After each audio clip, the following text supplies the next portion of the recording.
जुड़ी सबसे बड़ी खबर, जेडीयू के मंत्रियों को फोन आना शुरू हो गया है और कल पटना में ही रहने का निर्देश मिला है। जेडीयू कोटे के मंत्रियों को मंत्री पद के लिए फोन आना शुरू हो गया और कल पटना में रहने का निर्देश दिया है। कल 11 बजे मंत्रिमंडल विस्तार होगा। तो ये इस वक्त की सबसे बड़ी खबर मंत्रिमंडल विस्तार से जुड़ी हुई बिहार से खबर आ रही है, जहां जेडीयू कोटे के मंत्रियों को फोन आना शुरू हो गया है और कल 11 बजे दिन में मंत्रिमंडल का विस्तार होगा। और यह कहा गया, सिर्फ फोन ही नहीं आया बल्कि यह कहा गया है कि कल पटना में ही रहा जाए। तो अच्छा है, यह निर्देश जारी किया गया है। और हमारे साथ इस वक्त सहयोगी आनंद अमृतराज जुड़ चुके हैं। आनंद, चूंकि मंत्रिमंडल विस्तार को लेकर आज ही ये होना था, लेकिन चूंकि नामों को राजभवन तक भेजा नहीं गया, बीजेपी के उम्मीदवारों को जो बीजेपी के मंत्री बन सकते हैं, इसलिए इसमें विलंब हुआ और कल ये 11 बजे होने वाला है। लेकिन जरा ये बताइए कि किस किस को ये कॉल गया है। तो हम अपने संवाददाता से जुड़ने की कोशिश करेंगे, क्योंकि इस वक्त ये बड़ी खबर बिहार से आती हुई कैबिनेट विस्तार, क्योंकि ये माना जा रहा है कि कैबिनेट विस्तार के बाद जो बिहार के कैंडिडेट होंगे, एनडीए के जो कैंडिडेट बनेंगे लोकसभा चुनाव के लिए, उनके नामों की घोषणा भी सीट शेयरिंग के तौर पर सामने होगी। इसीलिए सबसे पहले मंत्रिमंडल विस्तार पर सबकी निगाहें जाकर टिक गई हैं और जेडीयू कोटे के मंत्रियों को यह माना जा रहा है कि जो कॉल है वो अब घुमाना शुरू कर दिया गया है कि भाई कल आप तैयार रहिए, आपको शपथ लेना है। अब जेडीयू कोटे के वो कौन से मंत्री होंगे? हालांकि संभावित नामों की चर्चा हम बार बार कर रहे हैं कि जो पहले के मंत्री हैं उन्हीं पर एक बार फिर से यकीन किया गया है नीतीश कुमार की तरफ से, और इसीलिए उन सभी को बड़ी जिम्मेदारी, बड़ी भूमिका मंत्री के तौर पर दी जाएगी। चाहे उसमें अशोक चौधरी का नाम ले लीजिए, उसमें मंत्री रत्नेश सदा की बात कर लीजिए, जमा खां की बात कर लीजिए, ये वो तमाम नाम है जो विश्वस्त माने जाते हैं नीतीश कुमार के, और उन्हें एक बार फिर से ये मंत्री बनने की जिम्मेदारी जो है दी जा सकती है। मंत्रिमंडल विस्तार कल सुबह 11 बजे का वक्त बताया जा रहा है और ऐसे में जेडीयू कोटे के जो मंत्री होंगे उन्हें फोन लगाया जा रहा है।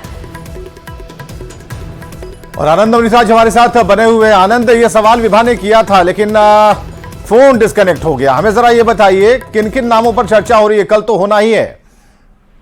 देखिए विवेक, जेडीयू कोटा के तमाम उन्हीं चेहरों को जगह मिली है मंत्रिमंडल में जो पहले से मंत्री बने हुए थे। 2020 में जब बिहार विधानसभा के चुनाव हुआ था और महागठबंधन की सरकार बनी थी और उसके बाद गठबंधन टूट के फिर एनडीए की सरकार बनी, तो जो महागठबंधन की सरकार में जो मंत्री थे ऑलमोस्ट उन्हीं को ही बनाया गया है। एक महेश्वर हजारी इस पे ऐड हुए हैं और उन्हें मंत्री पद की भी शपथ दिलाई जाएगी। तो जो जेडीयू कोटा के मंत्री हैं, जो सूत्र ने बताया कि जेडीयू कोटा के जो मंत्री हैं वो उन्हें कई लोगों को फोन आने लगा है और लगभग 4 से 5 मंत्री जिनसे बातचीत हुई उनके पास फोन आ चुका है और धीरे धीरे करके तमाम लोगों के पास फोन आने लगा है।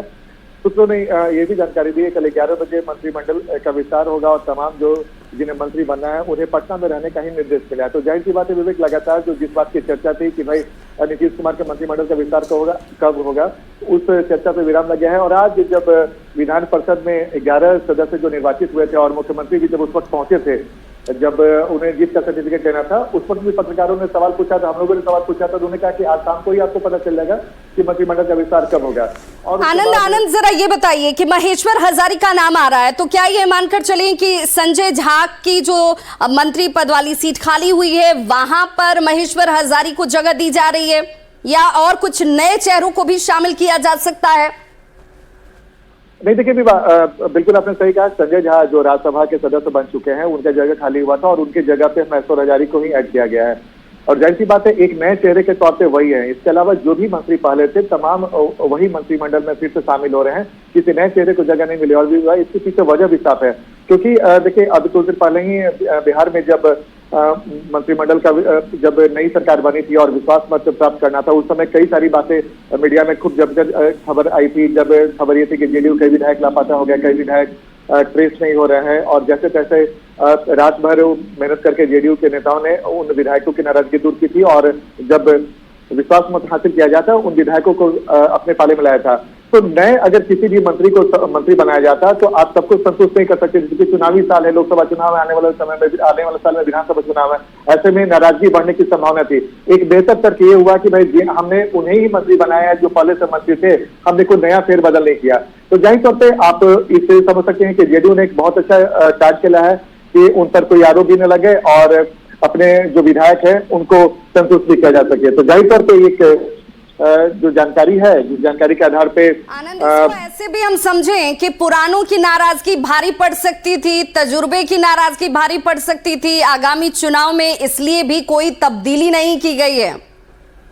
बिल्कुल आपने सही कहा विभा, और यही वजह है, मुख्य वजह भी यही है कि अगर पुराने में किसी चेहरे को आप हटाते तो बिहार में जातीय समीकरण देखा जाता है, क्षेत्रीय समीकरण देखा जाता है। हो सकता है कि जिस नेता को भी आप, जिस मंत्री को भी बाहर करते हैं, उसका एक खास जाति का एक वर्ग होता है जिनकी नाराजगी आने का डर था, और लोकसभा चुनाव में कोई भी पार्टी रिस्क नहीं लेना चाहती। अगर आप नए को करते तो नए के सबको संतुष्ट आप नहीं कर सकते, तो पुराने चेहरे को हटाकर नाराजगी मोल नहीं सकते थे, और नए चेहरे को कराकर जो अभी वर्तमान में विधायक है उनकी नाराजगी नहीं लेना चाहते हैं। तो एक बेहतर रास्ता यही निकाला गया कि भाई उन्हीं ही रिपीट किया जाए, और तर्क दिया जाएगा कि भाई हमने किसी नए को बनाया नहीं, जो लोग थे उन्हीं में बनाएगा। और एक जगह जो खाली भी हुआ था संजय झा, और चूंकि मिथिलांचल के इलाके से ही दरभंगा, और अगर आप मधुबनी और दरभंगा और समस्तीपुर को देखें तो उसी इलाके से आते हैं, तो महेश्वर हिरारी को एक नए चेहरे के तौर पे शामिल किया गया। बहुत शुक्रिया आनंद, इस वक्त ये खास जानकारी देने के लिए। एक छोटे से ब्रेक के लिए हम रुकेंगे, लेकिन